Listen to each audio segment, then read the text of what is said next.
林鄭月娥下晝喺政府總部見記者，宣布辭去政務司司長職位，表明係因為自己要參選特首。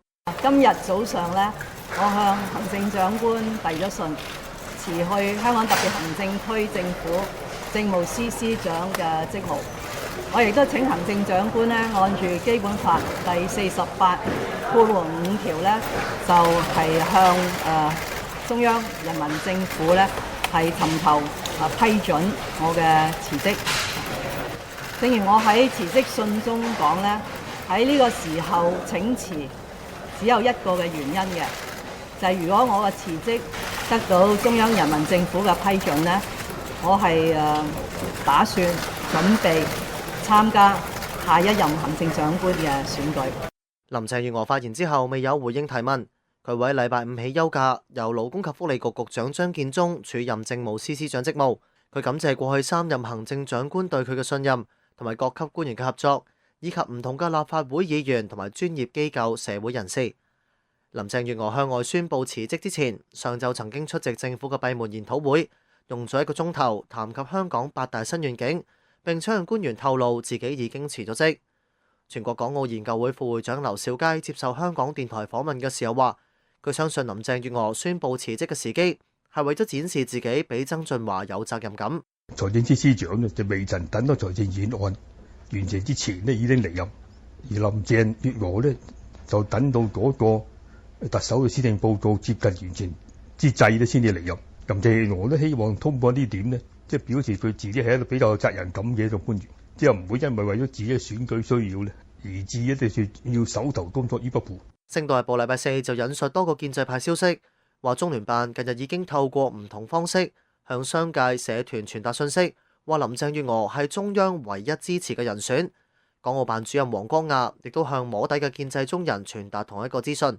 時事評論員劉銳紹接受本台訪問嘅時候話，佢相信北京而家未有明確欽點嘅人選，但林鄭月娥喺政治忠誠度上面比曾俊華高，而家確實較獲北京支持。佢過去處理嘅事件基本上係政治事件，包括政制啊、等等，都係由林鄭去推動或者推銷，而佢亦都好積極咁落實北京嘅政策嘅。咁從呢啲嘅角度嚟講咧，北京睇香港嘅官員最主要嘅咧，唔係睇你有冇能力，而係睇你嘅政治忠誠。咁相對於曾俊華咧，林鄭喺呢方面咧，就的確係吸引北京嗰個嘅支持係大過曾俊華嘅。咁所以從而家成個鋪排咧，大家可以睇到咧，佢嗰個嘅得到北京嘅支持或者傾向咧係比較大嘅。劉銳紹話：局面仲有一個變數，就係民主派係咪派人參選？如果民主派冇人出選分票嘅話，北京可能會同時容許林鄭月娥同曾俊華入閘參選，令到選舉有一定嘅競爭性。公務員事務局局長張雲正就冇評論林鄭月娥辭職，話會帶領公務員做好政府嘅工作，協助下屆特首施政。而家已經有唔同嘅人士係宣布佢係參選嘅意向啦嚇。咁作為公務員事務局局長，我嘅責任呢，就要帶領公務員隊伍就係令佢哋呢喺一個新嘅特首循我哋嘅機制選出嚟之後，帶領佢哋去協助呢位嘅特首呢落實佢嘅政綱，為香港嘅市民呢係帶嚟一個更好嘅願景。59歲嘅林鄭月娥80年起加入政府做政務官，回歸之後曾經做過副政務司同社會福利署署長等職位。07年由公務員轉為問責官員，出任發展局局長。12年起擔任梁振英政府嘅政務司司長。多年嚟處理過唔少具爭議性嘅事件，包括皇后碼頭搬遷、政改、鉛水事件，係民望比較高嘅問責官員，有好打得嘅愛好。佢近年一直被視為下任特首嘅熱門人選，但係曾經多次表明自己無意出選。直到舊年12月10號，梁振英宣布唔競逐連任之後，佢第一次表明因為情況出現咗重大改變，會考慮參選。自由亞洲電台記者林國立報道。駐馬店市上菜縣屬於國家級貧困縣，居民入息微薄，生活困苦。縣內嘅上菜縣第2高級中學嘅舊生盧先生星期四對本台表示，學生罷課絕食事件已經解決，校方將飯堂嘅飯菜價格減半，所以學生星期四已經結束所有行動。而喺前一日，大批學生就聚集喺操場罷課抗議，要求校方回應佢哋嘅訴求。今天好像沒有什麼動靜了吧？他們應該是解決了。學生一罷課，他肯定領導肯定不想把這個消息宣傳出去啊，宣傳出去，他肯定對這個學校也不好啊，是不是啊？昨天有多少學生絕食罷課呢？學校吧，有1000個。有沒有出去啊？出學校外面遊行啊？這樣子有沒有的？沒有，他出不來，出不去，因為他把大門鎖着嘞，學生平常都不讓出去。盧先生表示，校方並冇報警，而學生亦冇同校方發生衝突。上晝罷課，下晝已經回復平靜。另一名舊生邢先生對本台表示，學校全體7000幾名學生星期一搬到新校舍上堂，以前喺舊校舍食一餐飯，而且食得好飽，根本唔需要10蚊。而家新校舍嘅食堂無故加價，價格比起舊校舍貴咗1倍，而引起學生嘅不滿。我們以前這個學校，我們一般就是以前都是像胡辣湯啦，一個饅頭多少錢啦，有1塊的，有2塊的，就是這種的。要說20塊錢一頓飯，針對學生也不便宜啊，對不對？要對我來說不可以接受。我給你打個最簡單比方，外面吃飯10塊錢標準，學校一般的都是8塊錢標準，比外邊便宜2塊錢。但是現在好多學校都是封閉形式的，外面10塊錢標準，學校可能賣到12塊錢標準。你想下學生，他心裏會舒服嗎？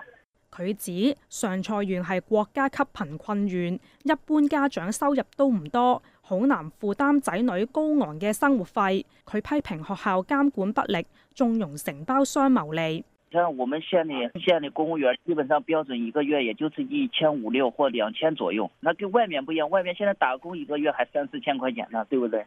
一頓飯20塊錢標準，你說能不高嗎？所以說他們承包了，私人為了賺錢嘛，所以說價位稍微高一點。私人承包的飯堂，他自己把這個錢賺到手了嘛？學校他不打壓，那也是沒辦法。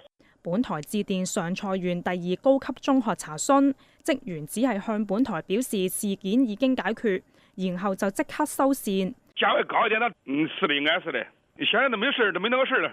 網上資料顯示，上蔡縣第2高級中學喺1989年改建，學校而家有84個教學班，在校學生超過7000人，有教職員320人。喺今個星期一，全體教職員同埋學生搬到新校區上堂。自由亞洲電台記者黃樂圖報道。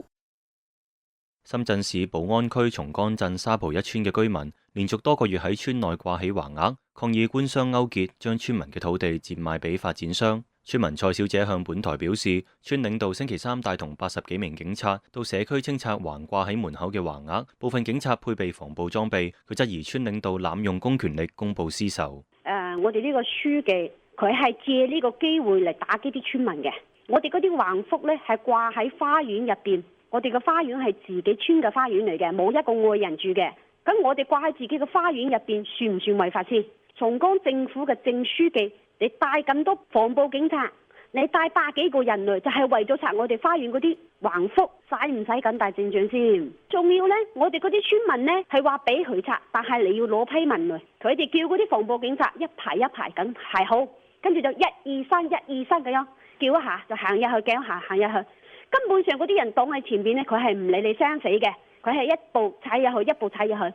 好多老人家都俾踩係最大。蔡小姐話：村民當初接受開發商嘅合作提議，出資回收已經租俾廠商嘅土地，再俾開發商發展。而發展商曾經承諾村民嘅回報會按年遞增，但去年冇兌現承諾。佢表示經查證之後發現，村民喺開發公司嘅股份喺未經同意之下被村領導低價轉讓，懷疑事件涉及官商勾結。當時都好多人唔同意㗎，但係呢，佢哋村委嗰班幹部就要求黨員一定要同自己屋企人簽名，唔係呢，其實佢哋嗰個領導人自己嘅家族對黨員呢佔咗好大部分嘅，變成我哋呢小部分嘅人唔簽都冇用。前2年其實都有人喺度嘈呢件事㗎啦，但係我哋要求睇合同，唔俾睇。要求查賬唔俾查，要求徹查呢件事嘅時候，我哋查到好多問題，有份補充協議出嚟。補充協議就係話，我哋村嘅股份1蚊雞轉讓咗俾嗰個開發我哋房地產嗰個公司。